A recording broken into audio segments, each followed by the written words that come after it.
Good evening, I'm Anna Jabłońska and welcome to Poland Daily. The decision for a 20% cut in wages for members of the parliament made by the majority leaders shook the political scene in Poland. The ruling Law and Justice stresses that people who go into politics should not expect to become wealthy. Cabinet ministers who received bonuses for their performance in 2017 should donate them to charity. Cabinet ministers and their deputies will donate their bonuses to Caritas charity. The deadline expires mid-May. For weeks, the opposition pushed the issue of bonuses paid to ministers for 2017. Eventually, the extensive campaign started to wear out the polls of ruling Law and Justice. Jarosław Kaczyński announced that his party will soon propose a bill that cuts 20% of the parliament members' wages. According to observers, MPs from the opposition party were also hit square on the chest by the backfiring of their own proposition. Popular columnist of Do Rzeczy Weekly, Rafał Ziemkiewicz, hints that the current wages spat is also a great opportunity to improve the way the politicians are being paid for their service for the state. The whole system is sick, the system in which cabinet ministers and prime ministers earn way below their duties and having to make up for their low wages via bonuses. The reason for this is that no one is willing to take the responsibility for raising the salaries of the ministers. It would be wise to reform the government from the root. We have too many ministers, offices, and appointed officials who are practically immune. The issue of prizes awarded to the ministers of the Law and Justice Party raised a wave of controversy among the public. The opposition parties are riding this wave to spread a negative agenda. It is a crisis of their own accord. The information must be disclosed. You just have to adhere to the letter of the law. What I mean by that is that if you are a politician or a minister, you should not create a system of dodgy bonuses paid somewhat under the table.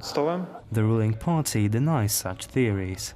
That's nothing but rumors. There are no grounds to speak of any crisis. Yesterday we met as a large group of MPs. We met today as well, and there is complete understanding of the situation.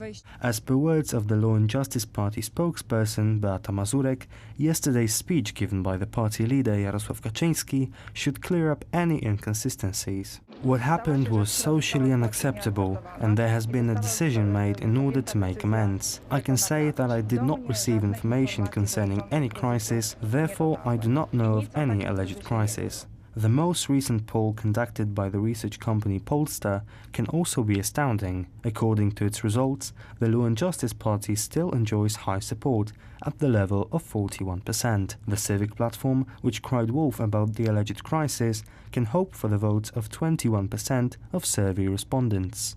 Turning our attention to Budapest, today the Prime Ministers of Hungary and Poland unveiled a monument dedicated to the 96 victims of the 2010 Smolensk air disaster.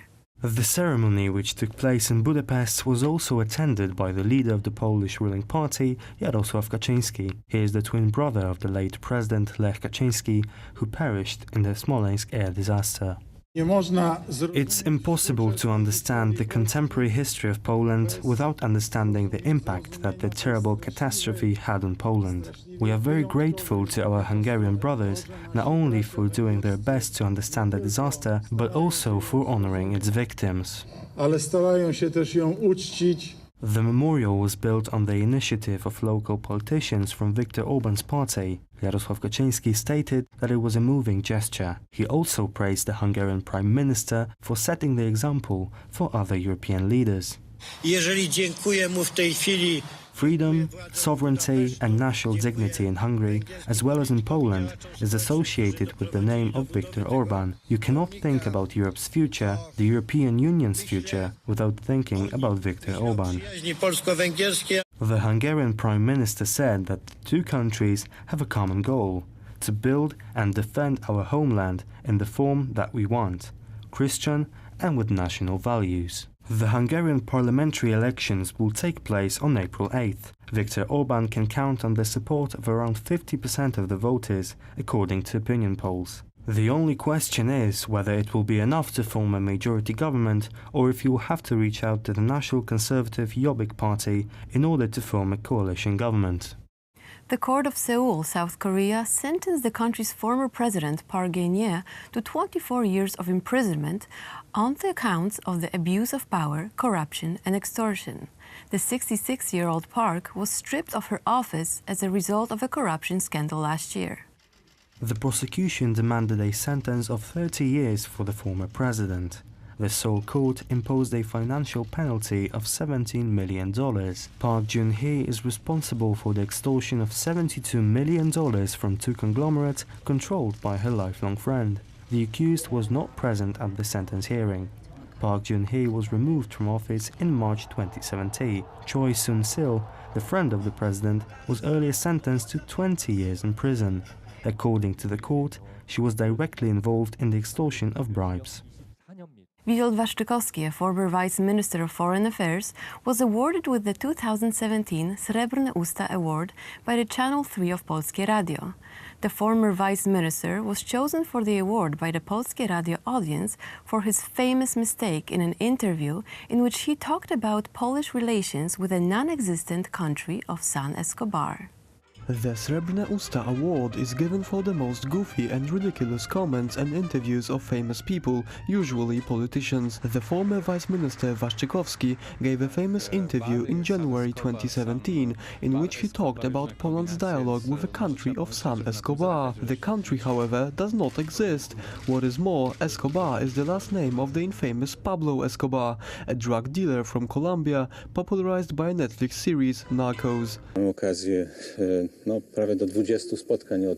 We have a chance to meet with ministers of countries with which we have never had any relations before, like San Escobar or Belize. San Escobar albo Belize. We had tried many things to gain popularity, but nothing had worked until I said the magic phrase, San Escobar. Actually, I think I should reserve the rights to the phrase, because it started to appear on t-shirts and socks. There are even San Escobar pubs. Maybe it's time to make some money off it. We didn't have to explain ourselves to anyone or apologize to any country. If we all made mistakes like that, the world would certainly be more interesting. Thank you for watching Poland Daily, and please join us tomorrow at the same time. Good night.